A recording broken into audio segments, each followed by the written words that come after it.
Bonjour mesdames et messieurs, bienvenue à un nouvel épisode du Liberté 45 podcast. Aujourd'hui, on a un nouvel invité, Mathieu Davio, qui est entre autres entrepreneur, investisseur et aussi le conseiller municipal de la ville de Saint-Amable. C'est bien ça, Matt? Je ne me suis pas trompé? Exact. C'était pas mal ça le résumé quand même. C'est pas mal ça. Puis pour les gens à la maison qui ne te connaissent pas, en gros, est-ce que tu peux un peu te présenter? Qu'est-ce que tu fais en ce moment? Puis on va enchaîner par la suite. C'est justement, un peu tu l'as décrit, je fais beaucoup de choses. Je fais un petit peu de tout. Donc, je suis entrepreneur depuis que j'ai 18 ans. Nice. Dans une business familiale, j'ai une entreprise d'excavation, ensuite de location de conteneurs de chantier. Je suis aussi en politique municipale, comme tu l'as dit. J'ai des investissements immobiliers un petit peu aussi. Puis, nouvellement, j'ai ouvert avec quelqu'un que tu connais bien, un gym de cross-training et d'arts martiaux dans mon petit patelin à Saint-Amand. Donc, j'ai toutes sortes de sphères d'activités dans lesquelles je gravite, puis j'ai bien du fun avec ça, finalement. C'est nice. Il y a plein de choses qui m'intéressent là, dans ton parcours, mais pour commencer, toi et Simon, dans le fond, vous vous êtes rencontrés comment à la base, avant de lancer le gym? Dans le fond, on s'est rencontrés, ça date pratiquement de 2011 dans ces coins-là. Okay. On s'entraînait à un gym d'arts martiaux à l'époque là, qui s'appelait le Orion à Longueuil. Simon a fait son entrée là, il s'entraînait là un petit peu, s'occupait de la boutique d'équipements d'arts martiaux qu'il y avait en bas dans le même établissement. Donc, on s'est rencontrés là. On se connaissait comme ça, mais sans plus. En tout cas, Orion a fermé, puis de fil en aiguille, d'autres gyms se sont ouverts. Moi, je me suis en allé plus près de chez nous, là, à Saint-Mathieu-de-Belleuil. Puis, à un moment donné, Simon, il est apparu. Il avait déménagé dans le coin. Puis, je l'ai re-rencontré là. Puis, de fil en aiguille, on a tissé quand même une bonne amitié, des bons liens. On s'est rendu compte qu'on était des personnes qui avaient des points de vue similaires sur un paquet de trucs. Nice. On s'est rencontrés à travers le sport, vraiment. Là. OK, cool. Puis, entre les deux, mettons, en combat 1-1 en jiu-jitsu brésilien, qui bat l'autre? Mathieu, c'est mon coach. Ah ouais? Mathieu, c'est mon coach de jiu-jitsu. Ah, OK. C'est lui, on a déjà parlé. Lui, il me détruit. Là. Ah ouais? Ah ouais. Simon est quelqu'un de très humble. Non, Simon est très, très bon. Mais c'est ça. Un moment donné, on fera peut-être un live là-dessus, mais bon, non, je fais des farces avec ça, mais très bon, Simon. Merci. Tu as dit que tu as été toujours entrepreneur. Là. Fait que la première business que tu as commencé, c'est quoi? Première, en fait, mon père avait été en affaires depuis que j'étais né pratiquement. OK. Puis, j'ai une famille quand même entrepreneuriale. Mon père avait une business en paysagement quand j'étais jeune. Donc, très tôt, genre 14 ans, je travaillais l'été pour mon père sur le gazon à 5 piastres de l'heure dans le temps. J'étais riche. C'était incroyable. Donc, après avoir fini mon secondaire, tout de suite, l'entrepreneuriat m'intéressait. Mon père est en transition à sa business, il vendait. Puis, l'excavation m'intéressait beaucoup, les pelles mécaniques, tout ça. Fait que, nice. j'ai parti d'une business d'excavation avec mon père à 18-19 ans. Là, OK. il y a déjà un bon moment. C'est cool parce que, tu sais, il y a beaucoup de gens qui écoutent le podcast on parle d'épargne, d'investissement, mais aussi de side hustle. Là, c'est quand même un truc, je trouve qu'on n'aborde pas vraiment au Québec. Là. C'est sûr que, il y a les investissements traditionnels que je trouve fascinants, puis on va arriver par parler de l'immobilier. Là. Clairement, c'est un domaine duquel je veux creuser davantage. Mais parle-moi un peu de la location de containers parce que je trouve ça cool. Personnellement, là, j'ai deux business. J'ai une business de location de trottinettes électriques, puis je trouve ça cool d'acheter des produits puis des louer, genre. Toi, ça marchait comment un peu cette source de revenus-là? Est-ce que tu allais voir, dans le fond, des compagnies de construction puis t'offrais juste comme le rangement, dans le fond? Exactement. Le core de ma business, c'était justement des entreprises qui gravitaient dans la construction, des démolitions de construction. On prenait du walkout aussi, là, exemple, madame qui fait un ménage chez eux ou qui strippe sa maison en bon français. Ouais. Mais une grosse business, c'était avec le commercial. Puis, c'était ça, exact. On avait 75 conteneurs avec 2 camions qu'on livrait à nos clients. Puis le principe de la location, c'est le fun parce que ça ressemble un petit peu comme à l'immobilier. C'est un bien que tu amortis, que tu conserves, mais que tu loues. Je l'explique à mes enfants souvent, le louer, là, le principe. Là. Je fais souvent des farces quand elle dit « Ah, j'ai prêté mes DVD d'Harry Potter à un cousin qu'on a dans la famille. » Je dis « Non, Abby, tu pourrais le louer. » Je fais des blagues avec ça. Là. Je ne vais pas lui mettre la pression tout de suite, mais ouais, j'aime beaucoup ce concept-là. Ouais, ça serait une bonne idée, la location. Mais peu de gens le pensent pour vrai, tu sais. À part le loyer, bon, OK, là, dans l'immobilier, ça fait du sens, mais il y a plein d'autres trucs, j'ai l'impression, surtout avec, entre autres, Facebook Marketplace. Là, tu sais, moi, rapidement, tu sais, la business de trottinette électrique, là, on en a 2. C'était un test que j'avais fait au départ pour les les membres de Liberté 45, eux qui ont accès à la newsletter. Puis, dans le fond, j'en ai acheté 2. Puis j'ai commencé à juste afficher l'annonce allouée, genre sur Facebook Marketplace, OK? Puis genre, en dedans de 3 semaines, on a fait comme 1200 pièces de booking. Mais tu sais, c'est un investissement genre à 1000 $ par trottinette. Fait que tu sais, genre, c'est fou quand même à quel point quelque chose de relativement simple peut bien fonctionner. Toi, à l'époque, il y a un container. Tu sais, c'est vraiment comme un 800 God Junk. Dans le fond, c'était le même créneau. Ouais, sans le service de manutention. Mettons, ouais, OK. Puis par curiosité, ça coûte combien, genre, un container? Est-ce que, mettons, si quelqu'un voudrait se lancer là-dedans, ça serait encore possible de le faire de nos jours? Là? De plus en plus dur, comme un peu dans n'importe quoi. Comment ça? Tu sais, acquérir de l'équipement, c'est plus cher que jamais. OK. Pour exemple, je te donne, pour en rester au container, pour te partir une run en bon français, encore une fois, qui a de l'allure, ça te prend une trentaine de containers ils ont monté à 12 000 $ chaque à peu près en ce moment. Ouais. Plus un camion, là, quand tu as une bonne run, ça ne te prend pas un vieux camion usagé qui va lâcher. Tu vas aller dans du usagé vraiment récent ou dans du neuf. Un camion 10 roues roll-off là, qui peut débarquer les boîtes. Aujourd'hui, c'est facilement 200 000 $ et plus. Là, ouais, donc, OK. C'est un gros investissement de départ pour une business comme un peu tout le monde. Dans toutes les autres, la marge n'est pas si folle. Là, ah ouais? C'est pas des grosses marges de... Pas tant que ça. Écoute, la plupart des entreprises là, qui gravitent autour de la construction et d'équipements lourds, les marges, c'est surprenamment faible quand même versus l'investissement. Il y a toujours... l'aspect quand tu as commencé, puis mettons, c'est générationnel, il y a un passage générationnel, papa était là avant, puis je ne dis pas dans le côté péjoratif, mais il y a déjà des équipements qui sont en place, mais si tu pars from scratch aujourd'hui, mettons, en otage. Ouais. Mais c'est ça fait aucun sens. Mettons, des fois, je passe sur l'autoroute, c'est à 20 ou c'est à 40, là, il y en a souvent, il y a des grosses pelles mécaniques ou des grues. Ouais. Ils ont un parc, ils ont genre 50 grues de parquet là. Je suis comme, aïe, ça doit tellement coûter cher à rouler, genre, ça n'a pas rapport. Là. Genre, ils sont tous parqués là, ils font pas d'argent, là, puis ça perd en valeur. C'est pratiquement pas recommençable aujourd'hui. Puis là, quand tu pars une business, ben souvent, tu n'as pas les fonds nécessaires, tu as de la misère à te faire financer, fait qu'il faut être via le crédit bail, location-acquisition, avec des taux à 10 % et plus. Fait que, c'est difficile quand même. Repartir aujourd'hui à 9, c'est dur. Est-ce que toi, tu as vendu la business après que ton père qui parte à la retraite, on était vraiment plus proche à ce moment-là. Puis, est-ce que tu as eu, on n'en a pas vraiment parlé de tout ça parce qu'on a eu d'autres choses à parler avec le gym, beaucoup, mais je pense que c'est quand même une chance d'être né dans une famille entrepreneuriale. Pour moi, ça vaut de l'or. Est-ce que tu as hésité longtemps avant de vendre ce business-là? Parce que tu l'as vendu cette année, la business, en fait, le 2022. J'ai terminé de la vendre au début de l'hiver. Nice. OK, donc 2021-2022. Est-ce que c'était juste par rapport au gym ou ça fait déjà un petit bout que tu te disais, moi, quand mon père il s'en va, ça ne m'intéresse pas? Oui, je te dirais, c'était mijoté depuis une bonne année et demie. Peu importe qu'il y ait eu le projet du gym ou pas, c'est sûr que ça a été un accélérant, mais mon père qui s'en allait vers la retraite, puis je sais que c'est d'actualité, puis on fait juste m'en parler, là, mais la pénurie de main-d'œuvre, guys, là, c'est plus que vrai. J'aurais des anecdotes à te raconter sur des chauffeurs qui en est ridicule. Mais c'est fou, hein? Les camionneurs, là, ça c'est je pense que c'est le poste numéro 1 hein, qui est absolument. Le gros salaire en plus. Là. Tout travail vaut son pesant d'or, mais il y a des limites en ce moment. Puis, dans le marché actuel, là, un camionneur là, justement, qui conduit le genre de camion que j'avais, écoute, les gars sont rendus qu'ils demandent 35$ de l'heure.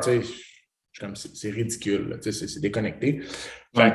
Normalement, c'était combien, mettons, pour ce genre de job-là? Tu recules juste en 2018-19, tu en avais pour 18-20$. Nous, dans le fond, chez Manpower, en 2018, toi, c'est des chauffeurs classe 3 ou chauffeurs classe 1 que tu avais, Matt? 3. C'est ça. Chauffeur classe 3 en 2018, chez Manpower, je l'ai placé aux alentours de 20$ de l'heure, puis les classes 1 à 24. Donc, les classes 1, c'est les 53 pieds, c'est vraiment les plus gros camions. Puis, on les plaçait à 24$. C'est des bons salaires à 24$. On allait les chercher, ils étaient contents, les gars. Là. Puis, à un moment donné, c'est comme ça, juste viré sur le top. Là. C'est fou. Comme tout le reste. Fait que, fait que ça ne m'a pas fait un pincement au cœur tant que ça. L'usure des deux, 3 dernières années a vraiment seal de deal, si on veut. Là, on était tanné, puis je suis quelqu'un qui bouge beaucoup. Quand ça ne fait plus à une place, sans dire je suis quelqu'un qui lâche, qui give up, mais en voulant dire quand ça ne fait plus une place et qu'il n'y a pas d'issue, ben, je ne m'accroche pas aux choses dans la vie. Oui, ben, c'est la bonne mentalité à avoir. Puis, juste pour mettre un peu du poids sur ce que tu dis, je suis en train de lire un article du Le Soleil. Au Québec, 20% de la population est désormais âgée de 65 ans et plus. Puis l'article date d'avril 2022. C'est 20%, genre c'est immense, là, d'âgés de 65 ans et plus. Puis d'après les calculs, d'ici 2030, il va y avoir 1. Ouais, c'est ça. D'ici 2030, il y aura jusqu'à 1,4 million de postes vacants à combler. Puis, on est 8,5 millions au Québec.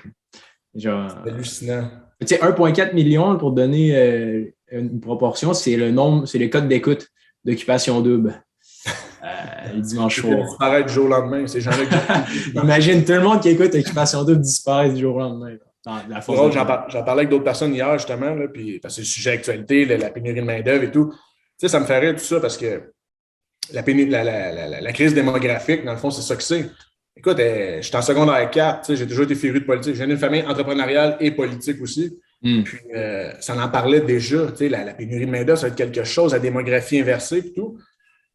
C'est comme si nos décideurs, depuis 30 ans, voire même 40, n'ont rien fait pour agir. Je ne dis pas que ça se règle en criant ciseaux, ça aurait pu se planifier. Puis, écoute, là, on a frappé le mur, puis c'est comme. Qu'est-ce qu'on fait un peu comme la c'est ce qu'ils disent. Les politiciens, souvent, ils disent des choses pour se faire réélire dans les prochaines années et non à long terme. Moi, ça me fait rire tout le temps quand ils proposent « Ah, on va créer de la job, on va créer des nouvelles jobs. » C'est comme… Ouais.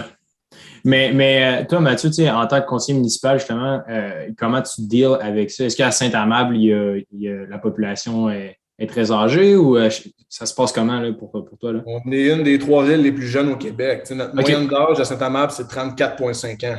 Wow. C'est incroyable. Nous, on a une ville jeune, c'est le fun, mais il y a les mêmes problèmes là, dans les commerces de proximité, style restaurant, les dépanneurs, tous les petits business. Encore là, je déteste dire ça, là, mais c'est comme si les jeunes, les jobs d'été ou les jobs de soir, ils ont comme tous disparu, puis pourtant, on est une ville super jeune. Il y a comme une dynamique qui a changé. Peut-être du côté générationnel, peut-être, comment on voit ça. Mais non, même si on est une ville jeune, une pénurie de main-d'œuvre quand même, c'est pas différent. Puis, conseiller municipal, en gros, ça fait quoi? Genre, je vais être bien honnête avec toi, je ne suis pas sûr de savoir ce que ça fait. Dans le fond, Mathieu, il est maire suppléant. Là. Ah, c'est maire? Il est maire suppléant, mais conseiller municipal, maire suppléant, si je ne dis pas de bêtises. Je t'explique de façon bien simple, puis pour les bienfaits de tout le monde qui écoute le podcast, comme je dis toujours, si tu ne t'occupes pas de la politique, elle va s'occuper de toi. Surtout municipal. On gère pas mal plus de choses que les gens pensent. Dans le fond, un conseil de ville, là, c'est comme un gouvernement. Le maire qui est le premier ministre, puis les conseillers, c'est comme les ministres. / députés. Okay? On représente tous un district dans la ville. Exemple, moi, j'ai de telle rue à telle rue. Puis on siège. Pareil comme un petit gouvernement provincial ou fédéral. OK. Puis en ce moment, il y a quelques conseillers municipaux. On est 6 conseillers municipaux, un maire, ce qui est la moyenne là, dans les villes du Québec. Là, ça va. Tu as des villes, exemple comme Longueuil, sont plus, là, sont comme au-dessus de 10. Mais sinon, la moyenne, c'est entre 7 et 8 élus. Là. Puis pour toi, dans le fond, c'est un peu le sweet spot parce que, tu sais, mettons, du côté entrepreneurial, bien, clairement, ça répond à tes besoins aussi. Ou est-ce qu'au contraire, tu aimerais ça à pouvoir effectuer plus de changements? Tu sais, est-ce qu'il y a comme vraiment beaucoup de bureaucratie puis tu peux faire moins de choses? Ou est-ce que tu as quand même de la liberté et que tu peux pousser des projets dans ta ville? Comme toute personne qui s'implique en politique, autant au municipal qui est au plus bas de l'échelon qu'au fédéral, provincial, tu frappes toujours le mur, surtout quand tu es un entrepreneur qui se lance en politique. T'sais. Puis on a une équipe entrepreneuriale quand même. On a une équipe entrepreneuriale à Ville, on est un parti. Yep. Puis écoute, quand tu frappes le mur là, de la bureaucratie, là, même dans des villes de genre 14 000 habitants comme Saint-Amable, c'est opaque. C'est super opaque. Oui, on change beaucoup de choses, on fait beaucoup de choses, mais ça ne va jamais aussi vite qu'on voudrait. Là. C'est fâchant des fois. C'est fou. Je me connecte juste sur ClickSecure, puis ça me donne mal au cœur. Tout à fait. Imagine, des fois, on aime critiquer nos politiciens, puis c'est correct, c'est un sport national là, dans toute démocratie. Mais exemple fédéral, provincial, là, on est comme, ben là, pourquoi ils ne changent pas ça comme ça? Ben, voyons donc. Oublie ça. Faire ça, un petit projet de loi gros comme ça, là, c'est un bateau qui est dur à tourner quand même. Ouais. Il y a le maire de la ville. Mais tu sais, mettons, aux États-Unis, un maire, mettons, maire d'une ville, genre, au Québec, ça serait vraiment. C'est le même, c'est l'équivalent, dans le fond? C'est l'équivalent. Juste ce qui est cool, aux États-Unis, ils ont quand même pas mal plus de pouvoir, les maires, que nous autres. Okay. Nous, on est comme un bras supplémentaire du gouvernement, si on veut, mais je veux dire, oui, c'est le même principe. Un petit peu comme partout dans le monde. Parce que je ne sais pas si tu as vu le maire de Miami, là, Francis Suarez, qui est toute qu'une tête quand même. Là, je l'ai écouté à quelques reprises, puis c'est fascinant un peu ce qu'il fait avec la ville de Miami. Là, genre, tout à fait. Mais ici, on a un peu le même genre de levier. Tu sais, exemple, une ville, ça gère les règlements d'zonage. Tu sais, ça décide ce qui va se construire ou pas se construire à un endroit. Ça gère la taxation. Ça gère tous les projets d'infrastructure. Ça gère l'urbanisme. Qu'est-ce que ta ville va avoir l'air? C'est le conseil de ville qui décide ça. Tu sais. Fait que c'est super important. Puis des fois, c'est plate parce que le municipal, c'est comme laissé pour compte. Tu sais, les gens, les taux de vote, souvent, sont ordinaires. Puis dans le fond, s'il y a bien une place, les gens devraient sortir massivement pour voter, là, c'est au municipal. C'est là que ça a le plus d'impact direct sur ta vie de tous les jours. Tu sais. C'est nous autres qui gèrent tes poubelles. Tu sais. Ça a l'air bête. Mais si t'es frustré parce que tes poubelles passent juste une fois par mois maintenant, ton bac noir, ben, c'est ton conseil de ville qui a décidé ça. Tu sais. C'est quoi y a-t-il un plan de match pour faire genre la grande reprise économique genre du Québec où on est genre fait pour juste vieillir? Genre? Ben, écoute, c'est sûr, ça va passer par l'immigration, ça c'est sans équivoque. Mais c'est pas tout quand même. Je pense qu'il y a d'autres choses qu'on peut faire. Il y a plusieurs personnes qui en ont parlé déjà. Faudrait que notre fiscalité encourage nos personnes plus âgées à rester ou revenir sur le marché du travail aussi. Je crois beaucoup à cette avenue-là. Oui, exact. Je crois beaucoup à cette avenue-là pour, en tout cas, éteindre le feu un peu, garder des retraités. Je comprends très bien le retraité que s'il retourne travailler 2-3 jours semaine, ça le pénalise sur sa pension. Pourquoi il irait, tu sais? Ouais. Donc, un allègement fiscal, mais l'immigration, c'est sûr que ça va être un point chaud pour ça. On n'a pas le choix. Ouais. Puis en plus, la retraite à la base, c'est quand même un concept qui est relativement absurde. Je suis en train de lire un livre sur genre les personnes qui vivent au-dessus de 100 ans. Non, mais tu vois, ça a un lien. Des gens qui ont au-dessus de 100 ans, au Japon, une île genre de personnes, il y a comme une grande partie de la population qui vit genre excessivement longtemps. Puis il y a une équipe de scientifiques qui sont allés analyser un peu leur régime de vie, genre ce qu'ils font.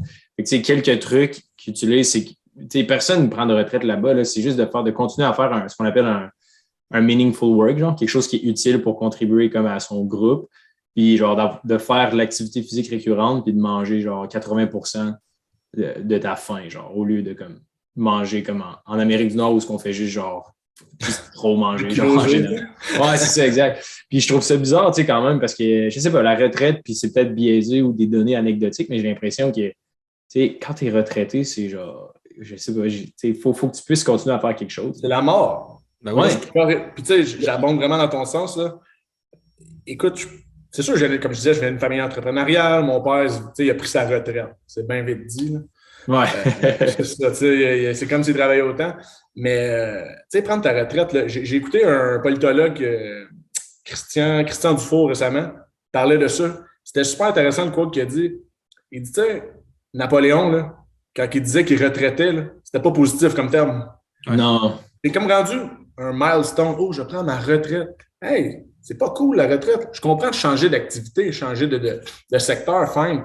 Mais rien faire, tu sais, le fameux Liberté 55, là, pour faire des twists avec la vôtre, là, mais tu sais, Liberté 55 qui vendait, puis tu vas jouer au golf tous les jours, puis tout. Hey, come on. Mais c'est ça que je trouve absurde, tu sais, puis Liberté 45, même si personnellement j'ai de la difficulté un peu avec le nom, tu sais, je pense que c'est juste qu'il faut ouvrir la discussion. Tu sais, Liberté 45, moi, ma définition de la chose, c'est vraiment d'être en mesure, à un certain moment dans ta vie, d'être autonome, genre de tes propres décisions et de tes propres choix. T'sais. Fait que s'il y a une job, tu rêves de travailler dans un gym, puis genre tu veux lâcher ta job en tant que fonctionnaire, ben genre tu peux le faire, puis ça ne va pas affecter ton lifestyle. T'sais. Moi, c'est un peu ça pour moi. J'ai mis une quote la fois passée justement sur Instagram, puis c'était ça, c'est Liberté 45, tu sais, oui, Hubert et moi, on a un peu tout le temps un peu biaisé avec Liberté 45, ou tu sais, le nom, etc., mais Liberté 45, dans Liberté 45, il y a liberté, puis c'est ce qui prend la plus grosse place. Puis justement, avec Mathieu, on a le gym ensemble.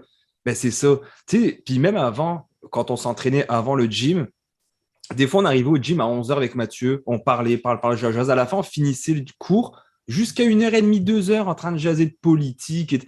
Puis on se disait, c'est ça la liberté. C'est pas d'aller jouer au golf toute la journée parce qu'à un moment donné, tu vas te tanner. Ouais. C'est la liberté. Et moi, personnellement, toute ma vie, j'ai entendu mes oncles et mon père, en grande partie, dirait hey, j'ai hâte à la retraite. Tu sais, ils avaient genre 40-45 ans, c'est hey, j'ai hâte à la retraite. C'est absurde. Puis on dirait que je ne peux pas l'imaginer maintenant de me dire j'ai hâte à la retraite. Moi, je suis content de ce que je fais, je suis content de me lever le matin. Non, c'est pas vrai, je resterai dans mon lit encore un petit peu, mais je suis content de me lever le matin et de dire hey, je vais aller m'entraîner. Tu sais, en ce moment, on accomplit beaucoup de choses avec le gym. Tu sais, ça fait 2 mois qu'on est ouvert, puis on se texte souvent avec Mathieu pour dire c'est fou ce qu'on a accompli, mais moi, c'est justement, comme tu disais, Uber, c'est de faire des projets qui vont te driver, c'est sortir de. Enfin, en tout cas, de la liberté. Moi, je ne considère pas que je travaille dans la vie. Moi non plus. Je considère que je suis occupé, mais travailler, vraiment pas. Ouais, c'est un concept de société qui nous a été vendu depuis des décennies. Puis, c'est triste parce que les gens sont malheureux, en fait, au bout du compte. J'ai écouté justement la semaine passée une capsule sur Conor McGregor, puis il était comme this is not work, genre this is a life. Pour lui, c'est genre, c'est juste une vie, là, c'est pas une job. C'est juste comme ça que je vis. Puis, genre, a way to live, tu sais. Ouais, c'est quand même intéressant.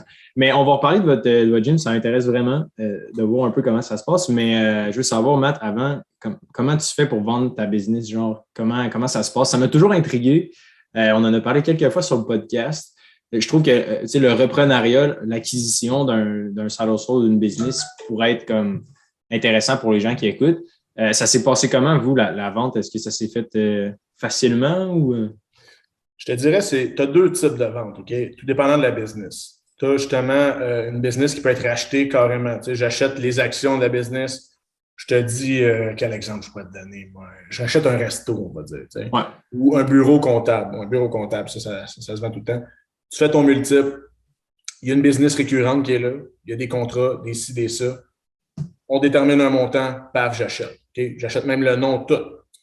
Puis, tu as des business qui étaient comme la mienne, dans les containers, que c'est pas des contrats, c'est des clients récurrents, mais c'est pas des contrats, c'est plus difficile. Dans les domaines d'équipement lourd, c'est là que c'est un peu plus dur, justement. Tu vends plus tes actifs qu'autre chose. Tu sais, exemple, moi, j'ai pas vendu mon Inc. Là. J'ai vendu… Les actifs étant genre les containers. Camion container. Tu sais, moi, ma valeur était là-dedans. Ma clientèle, là, j'en ai vendu une très infime partie. J'ai comme vendu mes actifs en deux acheteurs différents. Il y en a un qui en a pris une petite partie, mais tu sais, j'ai tout fait pour essayer de la vendre, c'est dur. J'ai offert un suivi de 6 mois, 1 an, une passation, des contrats signés que j'offrais, plein de choses comme ça. C'est tough. En tout cas, dans mon domaine, dans le domaine graphique autour de la construction, les gens ne veulent pas payer pour ça encore. Mais tu as d'autres sortes de business, le bureau comptable, une clinique dentaire, des trucs comme ça. Ouais. C'est shit, ça. C'est ça, je me renseignais aussi parce que je suis en train de passer mes licences pour ouvrir mon cabinet de conseiller financier. Puis, ultimement, c'est un projet que je veux développer puis un peu réinventer cet univers-là. Là, je trouve qu'il y a beaucoup d'opportunités. Puis, ça ne sera pas un cabinet traditionnel, là, loin de là. Ça va être quand même assez nouveau. Mais la clientèle en soi, comment ça fonctionne? C'est genre, ils prennent les bénéfices nets. Fait que c'est genre, admettons, il y a un portefeuille de 10 millions de gestion, le conseiller qui s'en va à la retraite. Puis, admettons que ça y génère à 2 ça y génère comme, je sais pas, mettons 200, je dis un chiffre absurde, mais mettons 200 000 par année. Tu prends les bénéfices, puis tu fais environ x3, genre. Puis, c'est comme la valeur de vente du book des clients. Dépendant des secteurs d'activité, c'est comme ça. Tu as raison. Ouais. Fait que, mais je trouve ça cool. Est-ce que, en ce moment, j'imagine que tu vois quand même l'innovation, oui, dans ta ville, mais est-ce que tu vois des projets que tu trouves cool? Bien, le gym, clairement, tu trouves ça intéressant, mais est-ce que tu vois en ce moment des opportunités que tu te dis, aïe, ça serait intéressant de creuser, genre, le sujet, que ce soit de la location ou pas? Ben, écoute, c'est sûr, ça va être bête comme réponse. Tout ce qui a besoin de mon employé possible. C'est vrai, c'est quand même… Non, c'est bête comme ça, tu sais. J'ai un bon ami à moi qui, exemple, est parti d'une business de des stickers de changement d'huile. Ouais. Ah ouais, OK. Ouais. Il a parti ça. Il a une petite imprimante. Il paie. En tout cas, lui, il utilise des services de téléphonie justement en Inde, tout. Qui est vraiment rendu qu'il parle français. Le kit. Fait que quand il part, même, il y a quelqu'un qui répond pour lui. Tout est automatisé. Les gens commandent ça en ligne. Ça ship tout seul. Son fournisseur d'étiquettes. Tu sais, il s'est bâti un beau petit système. Ça roule. Puis il est parti ça là, déjà 7-8 ans. OK. Il amène des chiffres intéressants quand même. Ça fou, partit en side hustle, justement, qui est devenu comme… Il a vendu un autre de ses entreprises, un garage mécanique, justement. Okay. Puis là, il vit très bien avec ça. Tu sais, ça fait la job. Mais tout ce qui s'automatise ou qui a besoin de moins d'employés possibles, c'est là que ça s'en va. Tu sais. Ouais, moi, je trouve ça malade. Là, genre, comme l'idée que tu viens de dire, là, je trouve ça tellement brillant. Là. Genre, tu vends quelque chose que jamais personne ne va penser, des étiquettes que tu mets dans ton pare-brise pour genre les changements d'huile. C'est bête, tu sais. C'est pas intéressant. Tu sais, c'est pas passionnant. Tu sais, comme quand j'avais un business de container, quand on a parti ça, c'était un créneau qui était bon à l'époque. Tu sais. Mais quand j'allais dans les chambres de commerce, dans les 5 à 7 de réseautage, tu sais, c'était toujours. Il n'y avait pas le. Ouais, ben moi, je loue des. Tu sais, je faisais la joke déjà avant que les gens. Ben moi, je loue des conteneurs pour des vidanges. C'est pas ce qui est plus passionnant, mais ça me fait rire, tu sais. On dit comme ça. Mais ouais, l'innovation, c'est sûr, là, ça passe par le moins de main-d'œuvre possible. Ou, tu sais, la petite business de service, style notre gym, que, tu sais, le produit, c'est toi. Ouais. C'est le fun, tu sais. T'es entre le travailleur autonome puis la PME, tu sais. Là, c'est cool parce que premièrement, tu t'émancipes là-dedans, puis tout, puis tu as du plaisir, là, les gens paient pour toi, mais sinon, plus que ça, tu sais, de dire, je vais partir à un gym, là, style Nautilus Plus, je vais investir 1,5 million là-dedans, je vais mettre des gars et des filles qui ne rentreront pas jamais, des étudiants ou peu importe. Non, c'est pas là que ça s'en va, l'économie. Mais c'est ça, on en a parlé un peu, mais pas tant que ça. Pour mettre les gens en contexte, votre gym, dans le fond, c'est quoi? Parce que c'est pas un World Gym là, classique. Non. Right? Non, c'est vraiment un gym de CrossFit, dans le fond. OK. Donc, on a ce volet-là. On a le volet Jiu-Jitsu et kickboxing, boxe. Là. On a comme 3 vraiment disciplines. Puis, on offre aussi le gym libre. Donc, en dehors des cours de cross-training, le gym libre. Justement, quand on parlait de comme un peu automatiser les choses, ben nous, les clients, ils peuvent venir en tout temps pendant les heures d'ouverture parce qu'on n'est pas tout le temps là. C'est avec l'occupation d'une business, exemple comme un gym. Tu as assis un gars comme moi puis Simon, et je dis ça en toute humilité, on n'est pas rentable assis derrière le bureau à attendre que les gens s'entraînent. Des fois, on peut quitter, des fois, il n'y a personne dans le gym. Les gens leur code, ils rentrent, ils s'entraînent. On a un système de caméra, tout. On règle le problème de va-tu avoir quelqu'un samedi matin pour venir ouvrir la porte pour les gens qui veulent s'entraîner en libre. Fait ça, c'était côté innovation, c'est vers ça que ça s'en va. Ouais. Non, j'aime vraiment ça. Puis comment vous avez. Parce que Sim me parlait un petit peu des chiffres, vos premiers mois et tout, les lancements, ça s'est super bien passé. Comment vous avez fait, genre, pour faire un lancement qui a du succès, genre? Ben, écoute, le besoin était là. Tu sais, c'est aimable. J'ai fait une bonne job de vente. Je sais pas, t'habites dans quel coin? La ville de Québec. OK, bon. Donc, tu n'as aucune idée de notre marché, puis c'est bien parfait. Ça va être encore plus facile de mon exemple. Tu sais, c'est aimable, on est une petite ville qui a beaucoup grossi, qui était très petite, sur 15-20 ans, avec toutes sortes de stéréotypes de petites villes et tout le kit. Mais on a un gros boom démographique, justement. Puis, moi, je viens de là. J'étais natif de là. Ma mère vient de là. Mon père vient de là. Mes 2 côtés de famille. Fait que moi, j'ai toujours cru à ça. Je suis impliqué politiquement. Je sais ce qui s'en vient. Je sais les chiffres, tout. Il y a encore de la place pour que la démographie grossisse.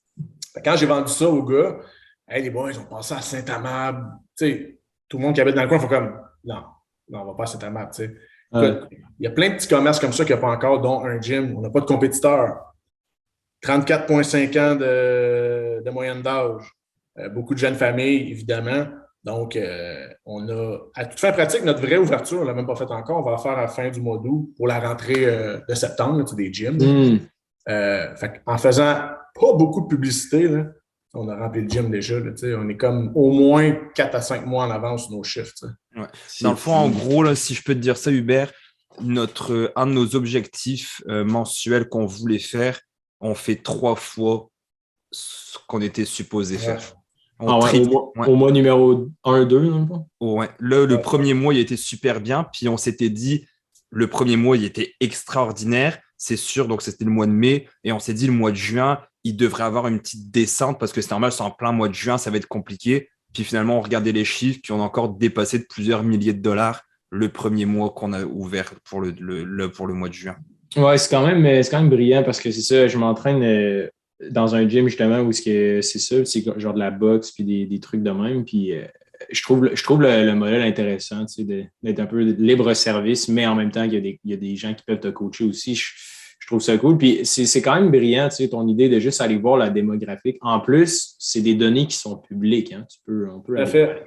Ouais, tout à fait. Puis, tu sais, au-delà de ça, là, je conseille aux gens, tu sais, des fois, qui veulent se partir en business, tu sais, vraiment des petits business de services de proximité comme ça, c'était un gym, un resto de déjeuner, peu importe. T'sais. Souvent, là, tout le monde est tout enthousiaste. Ils veulent partir ça, ils s'en vont avec une franchise. On va dire resto de déjeuner, là, ils s'en vont avec Cora déjeuner. Puis là, ils font une belle étude de marché, puis tout, puis ça pointe, il faut aller à Sainte-Julie ou Boucherville. Mais l'aspect d'avoir quelqu'un d'une place qui est un peu méconnu, puis qui a un peu un filon là-dessus, ça vaut cher encore en business, ça. Puis ça, une étude de marché, elle ne le recensera pas souvent. Il faut faire attention avec ça. C'est là que tu vas avoir des beaux succès. T'sais. Si tu trouves dans une place qu'il y en a déjà 4 restos, ou 4 gyms, ça vaut la peine? Non, c'est ça, exact. Puis je pense que c'est souvent l'erreur qu'on fait. En tout cas, moi, personnellement, c'est l'erreur que je faisais au départ. Là, tu sais, quand j'avais une idée, je voyais ce que tout le monde faisait. Mais maintenant, un peu, ma philosophie, c'est vraiment, tu sais, qu'est-ce que personne fait dans mon entourage? Et déjà là, tu pourras servir 10 personnes. Tu sais, si personne coupe les cheveux dans mon entourage, ben, je coupe les cheveux à mes 10 frères et sœurs et amis et cousins éloignés. Exactement. Non, c'est une bonne comparaison. Puis, fait que là, c'est quoi ton objectif en tant que politicien? Est-ce que c'est de devenir maire de Québec ou fédéral ou c'est quoi un peu tes ambitions? Absolument. Dans le fond, je vais être maire de Saint-Amable. Je vais être maire de Saint-Amable. Je suis quelqu'un de positif. Félicitations. Positif, Félicitations. Je te félicite à l'avance. Donc, ça, c'est mon objectif numéro 1. J'ai vécu l'expérience fédérale. J'ai fait une campagne fédérale en 2018. Je me suis présenté pour le Parti conservateur. J'ai adoré la raid, mais j'ai eu plein de côtés de déception là-dedans aussi. Je venais d'être élu au municipal. Je surfais sur une vague incroyable. Tu sais, des passes dans ta vie, tout ce que tu touches, ça marche. Là. Ouais. Bang, c'est la fois que j'aurais peut-être dû dire non. Mais au bout de la ligne, j'ai pris une expérience incroyable côté politique, puis organisation et tout. Mais ouais, mon objectif, c'est vraiment ça. Puis, je suis quelqu'un que j'ai tout à Saint-Amable. Tu sais, ma famille est là, ma business est là, mes autres investissements sont dans Saint-Amable. Mon gym est là, fait que c'est juste la suite logique. Moi, le trafic, je ne connais pas ça, tu sais. Fait que ça vaut très cher aujourd'hui. Fait que tu as 9 vies, dans le fond, tu as pas mal de temps. Ouais, c'est en plein ça, L'immobilier, par où commencer? Est-ce que tu possèdes plusieurs portes ou c'est vraiment du commercial ou des maisons unifamiliales? Je possède 5 portes. J'en ai une en... Puis là, je viens de jumper au commercial industriel aussi. J'ai un projet en branle que je suis en train de contracter, justement, pour me diversifier. Mais j'ai commencé de façon classique. Puis je suis quelqu'un, pas de conservateur dans la vie, mais tu sais, je crois à des process. Oui, je pense qu'un peu comme tu disais, il faut essayer de réinventer la roue tout le temps, faire ce que les autres ne font pas. Mais il y a des domaines comme l'immobilier où on entend beaucoup de choses en ce moment, très trendy, de l'optimisation, puis des trucs comme ça. L'ingénierie immobilière. Écoute, je ne suis pas Donald Trump, je n'ai pas un empire de portes encore, là, mais quand j'entends des choses comme ça me fait friser. Tu sais. Donc, j'ai commencé bien classique. Dans le fond, ma première maison ever, j'ai acheté une maison qui était splittée en 2 loyers, 2 4,5. Nice. J'ai vendu le concept à ma blonde. J'avais la fille pour me suivre aussi. Tu sais. On a même eu notre premier enfant là-dedans. Nice. C'était 2 4,5. J'ai parti avec ça. J'ai eu un bon deal. Ça a été mon premier levier pour la suite. Ma deuxième que j'ai achetée après, je l'ai habitée encore avec un loyer au bas, pour finalement avoir ma propre une familiale maintenant. Mais à cause des besoins familiaux, OK, ma blonde l'exigeait. J'ai commencé vraiment de fil en aiguille comme ça, avec des petits leviers, tranquillement. J'ai jamais fait de rénoviction, puis j'ai jamais eu à acheter quelque chose 4 fois le prix pour réattendre le refine dans 2 ans. Puis tout, tu sais. C'est des façons de faire, fine. Mais en tout cas, si on continue d'en jaser, j'ai quand même mon opinion là-dessus. Mais non, ouais, creusons dans le sujet. On se le fait demander là, par beaucoup de gens sur le podcast de s'intéresser plus à l'immobilier. Puis, moi, personnellement, je n'ai pas d'investissement immobilier encore. Simon, j'ai ma maison, c'est tout. Oui, c'est ça, exact. Tu as commencé à quel âge, Mathieu, l'immobilier? Oui. 25 ans. OK. Quand même. Puis, avec... c'était quoi un peu ta vision de la chose, de l'investissement immobilier avant que tu commences, puis maintenant que tu as 5 portes? C'est quoi un peu les mythes et les réalités que tu as vécues personnellement? Ben, à l'époque où j'ai commencé, justement, là, les success stories de j'ai 23 ans et j'ai 100 portes. Oui, ça existe, ça? Ouais, c'est ça. C'était pas encore ni dans l'actualité, ni sur les réseaux. Tout, oui, il y avait des clubs immobiliers, des trucs comme ça, mais c'était pas encore hardcore comme ça. Ouais. Moi, mon but, c'était vraiment de commencer, probablement pas au-dessus de mes moyens. Les maisons, c'était vraiment, en tout cas, avoir su, on dit tout le temps ça, je n'aurais acheté 10, mais je n'avais pas les moyens. Fait que j'ai commencé là-dedans, puis comme ça ne me mettait pas à la gorge. Encore là, mon train de vie, vous parlez souvent de finances personnelles, être responsable, des trucs comme ça. By the way, c'est pour ça que j'aime ce que vous faites. Autant dans l'investissement de la bourse, vous n'êtes pas saucé dans vos commentaires. Vous n'êtes pas comme un film cheesy des années 80, vous dites, écoutez, guys, faites juste la base, puis ça va déjà être bien. Mais c'est un peu ça mon thinking avec l'immobilier aussi, Commence, acquiert un petit duplex, mettons, tu as entre 20 et 25 ans, là, si tu es capable, à un petit duplex, vis là-dedans avec ta blonde ou tout seul, peu importe. Commence étape par étape. Essaye pas de frapper le coup de circuit en partant, acheter un 16 logements que tu as payé bien trop cher, que tu ne seras pas capable de soutenir. Déficitaire, parce que là, à cette heure, écoute, les gens achètent puis ils sortent du cash par mois, ce qui est un non-sens pour moi dans l'immobilier.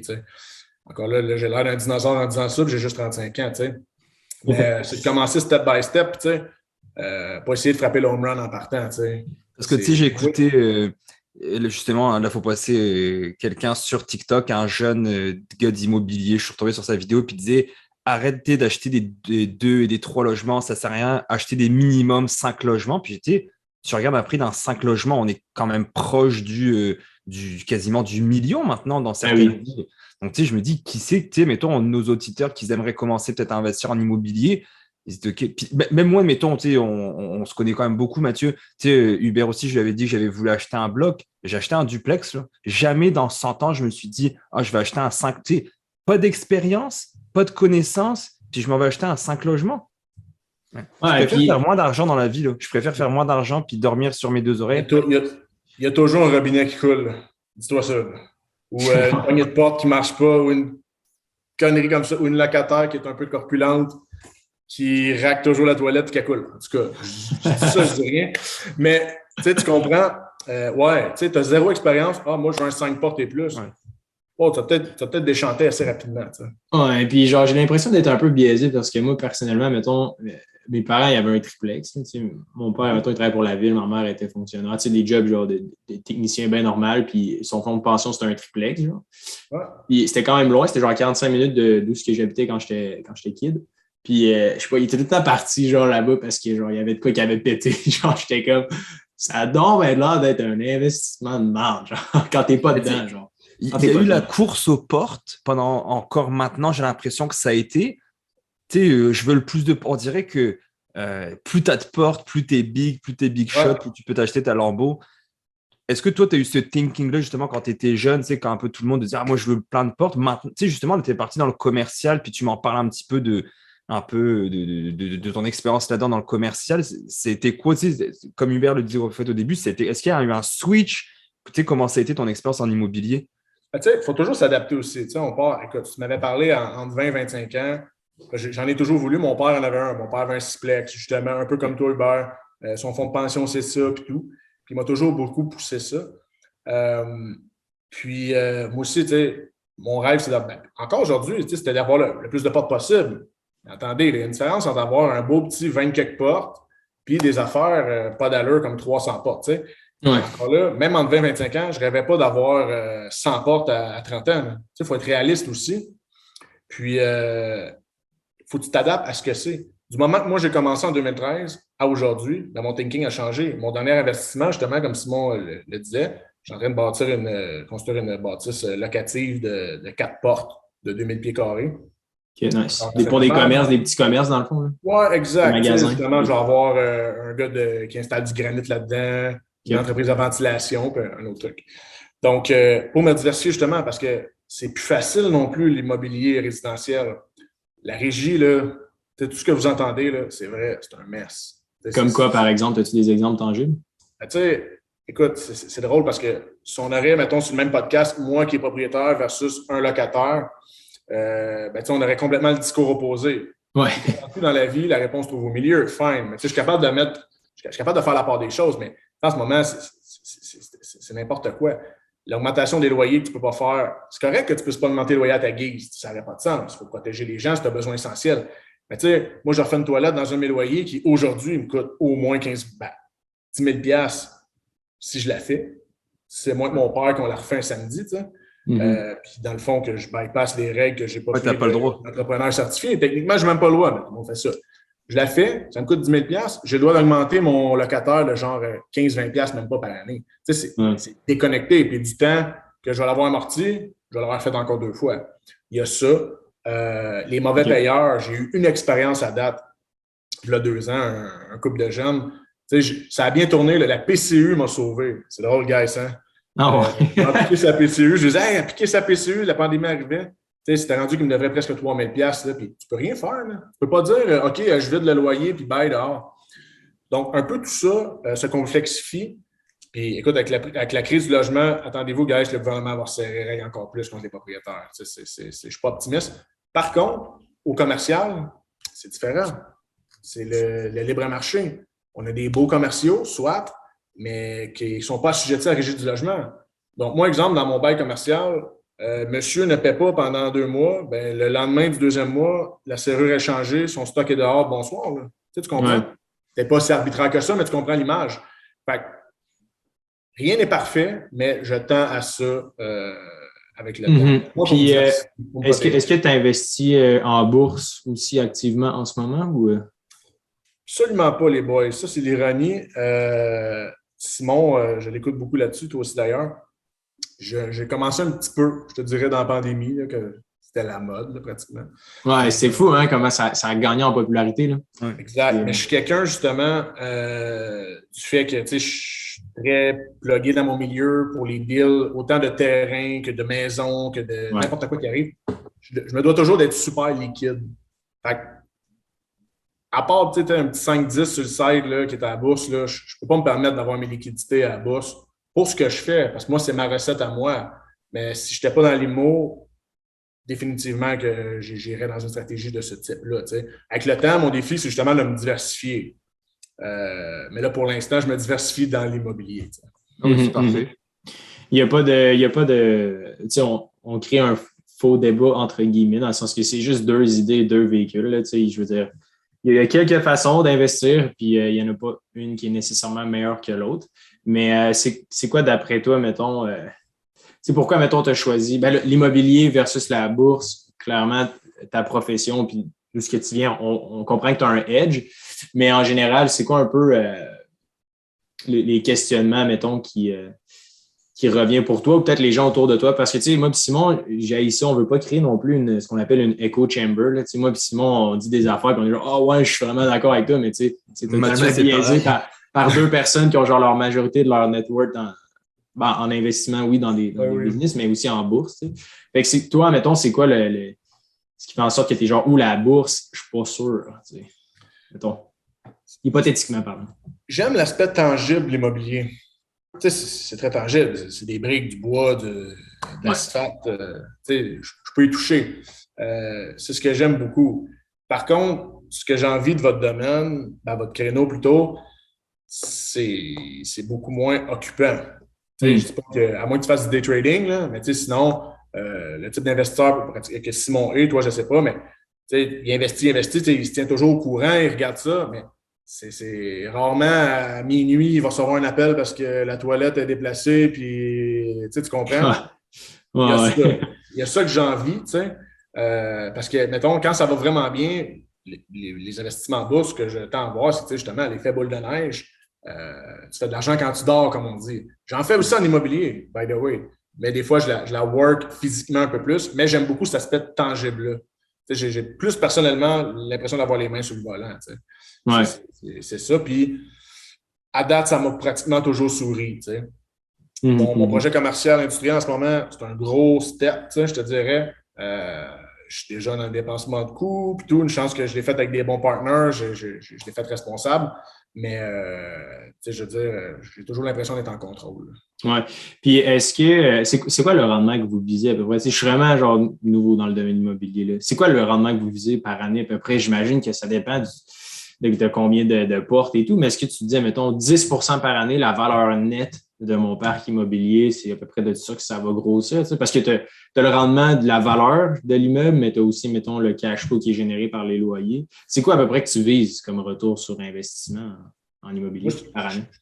Je te dirais que un 10-15, c'est cool. Là, on a eu des trucs complètement démentiels là, dans les 2 dernières années. Ça fait mettons, en termes de pourcentage, ça ressemblait à quoi pour toi, mettons, dans les 2 dernières années? Du 20 genre?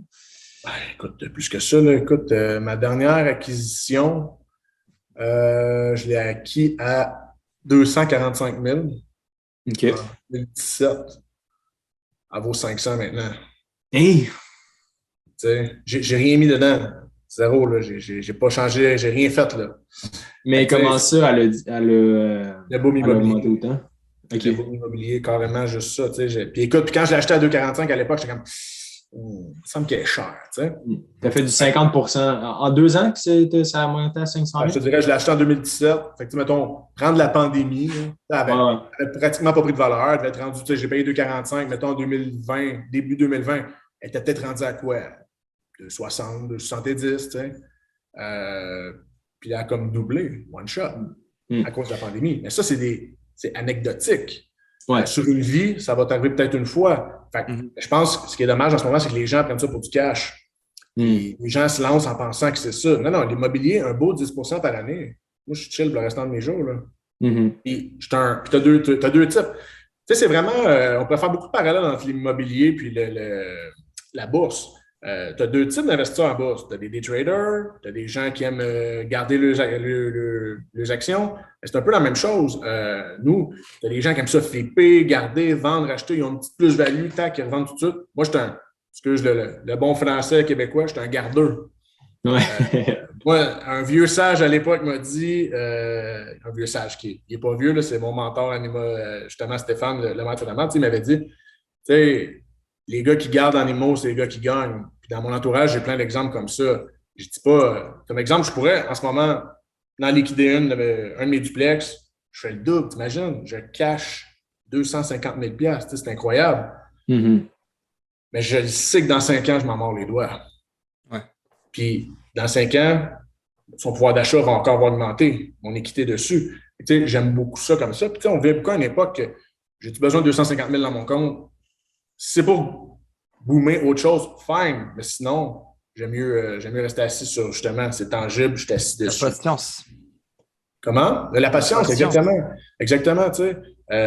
Une action en bourse. C'est la phrase que tu dis tout le temps, Hubert? Mieux vaut fait que parfait? Non, ça c'est... Non, l'autre phrase avec les patients. La bourse, c'est un transfert de... Ah, ouais. Ben, est-ce qu'il fait déplacer les montagnes? Non, tu dis la bourse, je pense que c'est Warren Buffett qui a dit ça, que la bourse, il déplace l'argent des impatients aux patients. Ah oui, c'est ça, ouais. C'est que la bourse, dans le fond, c'est vraiment juste une machine qui prend l'argent des impatients puis qui les transfère aux gens qui sont patients. C'est juste ça, dans le fond. Quand j'ai déjà vu passer ça, c'est vrai que c'est ça. Ben, je te dirais c'est la même chose dans l'immobilier, tu sais. Est-ce que le commercial, c'est plus... Ben, j'imagine que c'est moins accessible pour les gens qui débutent, mais ultimement, est-ce que tu veux optimiser pour ça, toi, le commercial, ou tu veux encore une fois être diversifié et en avoir autant dans le logement que dans le... Tu sais, je te dirais, là, c'est ironique parce que je viens d'en acquérir un autre résidentiel il y a à peu près 1 mois. Là, c'est plutôt un deal de terrain. J'ai acheté une maison vieille que j'ai un terrain divisable dessus, style campagne, que tu peux mettre une belle farmhouse dessus, tout. Fait que, ça, c'est une short shot que je vais peut-être faire plus rapide, celle-là. Mais mis à part ça, je tends un peu plus vers la commerciale parce que, comme je te dis, avec toutes les barrières qui s'en viennent côté législatif pour le résidentiel, en tout cas, à coup de petites shots comme ça, des petits duplex, des petits triplex comme ça, peut-être, mais sinon, ou embarquer sur des projets avec des partenaires aussi, mais sinon, la course aux portes, là, ben moi, je ne crois pas pour les prochaines années, personnellement. Okay. Je peux avoir quelqu'un d'autre sur le panel qui me contredirait carrément. Ça dépend de ta vision, de ton mode de vie et ce que tu as besoin. Ouais. Moi, petit train va loin avec ça, puis ça me permet de faire beaucoup d'autres choses. Ça permet que mon train de vie est bas. Moi, j'ai des immeubles qui rapportent. Je mets au défi les gens qui sont à la course aux portes de me dire comment ils rapportent leur immeuble en cash flow. C'est pas mal tout négatif. Oui, c'est ça qui arrive. Puis il y a un projet que quand j'étais jeune, je voulais faire, puis tu me dirais si c'est une mauvaise ou une bonne idée. C'est d'acheter un terrain, d'acheter des containers, genre de bateaux, les rénover puis faire des mini-maisons là-dedans. T'en penses quoi? C'est un bon ou un mauvais investissement? Je te dirais, appelle le service d'urbanisme de la ville que tu vas faire ton projet en premier. Parce que ça peut finir là. Okay. Tu achètes un beau terrain, tu veux faire ton projet, tu appelles le service d'urbanisme. Hey, le règlement du zonage, on ne le permet pas à Saint-Murmure des nanas. OK? Ça vient de finir là. Il faut beaucoup s'informer, justement. Je fais une petite touriste ramenation municipale, mais c'est des projets avant-gardistes. Ça peut marcher, ça peut te sauver, là. Why not? Mais il faut juste que tu t'informes bien quand même. Il n'y a pas beaucoup de villes qui l'autorisent. Moi, tu m'as surpris avec une chose que tu me parlais, c'était quand même que tu avais eu des défis avec le commercial. Et quand tu m'as dit ça, justement, ça m'a complètement jeté à terre. Est-ce que tu t'attendais à ce genre de défi-là, justement?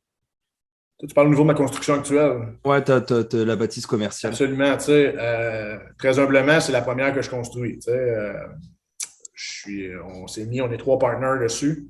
Puis moi et un autre, on gère la construction. On est comme le contrat, on agit à titre de contracteur général. Puis écoute, on est des gens, j'étais avec des gens qui travaillent en comptabilité et en gestion gestion de patrimoine, plutôt, tu sais, des gens on connaît tous les chiffres autour de la table. Ouais. On fait nos appels d'offres tête et tout. Mais le contexte actuel, là, il est cool pour l'augmentation des valeurs, l'exemple de mes maisons que je parlais tantôt, c'est cool. Mais en même temps, mon projet, que, tu sais, on avait budgété, je te lance des chiffres, là, pied carré construit, on budgétait ça à 120$ le pied, qui était conservateur. Comme on ne se plantera pas, ben, tu sais, on va finir autour de 140, 150. Hey, OK, puis ça fait skyrocket le prix. Là. Ouais. Absolument. Je ne pourrais pas louer mes locaux du pied carré tant plus cher à cause de ça. Tu sais. Ça rend le projet un peu plus plate, je te dirais. L'augmentation numéro 1. C'est long terme. C'est long terme. Mais si j'étais du genre, je la bâtis, je la vends dans 2 ans, puis ça, je vais manger 200-300 000. Oui, parce que l'augmentation, est-ce que c'est surtout relié majoritairement au coût des matériaux ou c'est vraiment un genre de mix entre la main-d'œuvre, les matériaux? Tout ça, matériaux, main-d'œuvre, tu sais, écoute, les prix n'ont plus de sens. Tu sais. J'ai des fournisseurs, des sous-traitants, que pas plus tard que mars, on a signé ensemble les ententes. Exemple, tu es mon couvreur, j'ai signé l'entente, puis il m'arrive, hey Matt, je ne peux pas te le faire à ce prix-là. Je dis, de quoi tu peux pas le faire? On a une entente signée. Il faut que je t'augmente de 10 000, oublie ça, le stock a doublé. Ouais, mais écoute, moi, je n'appellerai pas à BDC. Ouais, j'aurais besoin de 10 000 de plus. Ils vont dire, ben non. Tu sais, surtout que dans le commercial, le financement est vraiment difficile. Donc, c'est tout ça qu'il faut naviguer. Et aussi, comme je te dis, c'est mon premier projet que je contracte personnellement. Tu sais, c'est tough quand même. Tu sais, genre de business que c'est comme une grosse garderie. Faut que tu sois là, faut que tu vérifies tout. Tu sais, tu penses que c'est des professionnels, dans le fond. Personne ne veut être imputable de rien. Tu sais, c'est quand même, je te dis, comme j'avais déjà dit à Simon, là, moi, peu importe le stress, là, je dors tout le temps. Ouais. Dans les 2-3 derniers mois, il y a des nuits que je n'ai pas dormi. Ça ne m'était jamais arrivé de ma vie. OK. Fait que, mais bref, là, ça va mieux. Là. Je suis sorti de la terre. Là, la structure d'acier est dessus, tout. Là, les couvreurs rentrent lundi, je suis content. Mais ouais, c'est quelque chose. Il y a des défis, comme dans n'importe quoi, je pense. Ouais. C'est surtout ça aussi. Là, j'imagine que quand tu commences à faire un investissement qui est considérable aussi, c'est pas non plus la même. C'est ce que j'aime de commencer petit, là, parce que ça nous permet de pas nécessairement overthink. Là. Je suis vraiment de l'école de pensée où commence petit, puis au pire, plante-toi, puis c'est pas grave, là, versus j'ai l'impression qu'il y a des gens qui pensent trop à agir ou à investir. C'est comme, hey, commence avec 5$, puis tu verras. Ça vient avec la fameuse pensée de rien n'est impossible, tu peux tout réaliser. Ouais. Oui. Mais tu sais, Warren Buffett n'est pas venu riche comme ça. Là, non, c'est ça. C'est drôle, hein, tu savais-tu, sa première business, il y avait 14-15 ans, il achetait les machines, des pinballs, là, les machines à 25 sous. Il en avait mis un chez son barbier. Puis là, il avait comme augmenté ça. Il est rendu avec une 15-20, puis il a vendu sa première business. Puis après, il a commencé à acheter des actions. Est-ce que, pour les gens qui veulent, j'ai une dernière question que je voudrais savoir. Pour les gens qui veulent se lancer en politique, comment tu fais pour devenir conseiller municipal? Faut que tu te rendes. C'est accessible à tout. Au municipal, là, c'est accessible à tout le monde. Je te dirais. Implique-toi dans ta ville. T'sais. Est-ce que ça a changé ta vie pour le mieux de devenir conseiller municipal? Est-ce que ça te donne vraiment des perks le fun, genre que les gens ne pensent pas? Ou c'est vraiment parce que. Ouais. 100%, mais parce que j'aime ça. Comme je te dis, j'ai une famille très politisée, mais s'il y a bien un domaine que tu ne feras pas si tu n'aimes pas ça, c'est la politique. Tu peux faire, tu peux ne pas être sûr que tu aimes ça, l'essayer, puis après ça, tu n'aimes pas ça. Tu débarques, fine. Mais c'est bien quelque chose que tu ne peux pas te dire. Que tu ne vas pas faire over and over and over en n'aimant pas ça. Parce que je te dis, ça peut être sauvage, la politique. T'sais. Chaque ville a son Spotted maintenant. Simon est abonné à Spotted Saint-Amand, par exemple, en ce moment. Des énormités. Il faut que ça te coule sur le dos comme un canard, si on veut. Ça, c'est mon mère qui dit ça souvent. Mais ça, c'est une carapace. Mais si tu es sensible à tout ça, à la critique, c'est super ingrat. Les gens, tout ce que tu fais de bien, bien souvent, en politique, c'est pas visible, c'est pas tangible. Tu fais des grandes choses qui font avancer des gros dossiers. À la fin de la journée, là, si la madame a bossé son mag à cause qu'elle a brûlé dans un nid de poule, oublie ça, là, vous êtes le pire conseil de ville de l'histoire de l'humanité et avec tout le beau vocabulaire qui vient avec. Fait que, ça, c'est juste pour dire qu'il faut vraiment que tu aimes ça. Et oui, c'est accessible à tout le monde. Implique-toi au bénévolat. Ça peut être bénévolat, c'est pas toujours les œuvres de charité. Là, exemple, dans tes clubs sportifs, des trucs comme ça, rends-toi visite dans ta ville, connais bien ta ville, puis ensuite, l'opportunité va venir tout seul. L'opportunité va venir tout seul. J'aime ça, j'aime ça.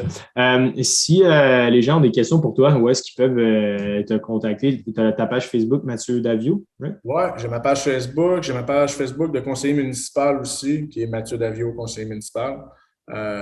J'aime ça. J'aime juste jaser politique. Que tu viennes ou pas, c'est amable, il n'y a pas de problème. J'adore jaser et débattre de politique fédérale, provinciale aussi. Mais, mais tout ça pour dire que c'est un beau domaine, c'est un beau milieu. Mais c'est intense.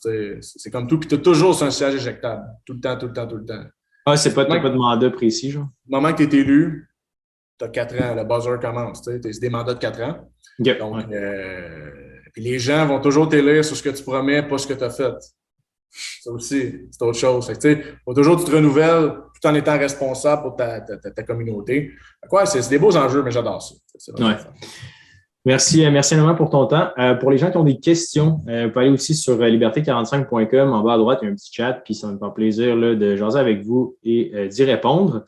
D'ici là, on se dit à la semaine prochaine. Puis Sim, je vous souhaite bonne chance pour votre gym. Je vous souhaite une aussi grosse croissance. À date, ça a l'air quand même à vraiment bien se passer. Donc, good job. Merci. Un gros merci.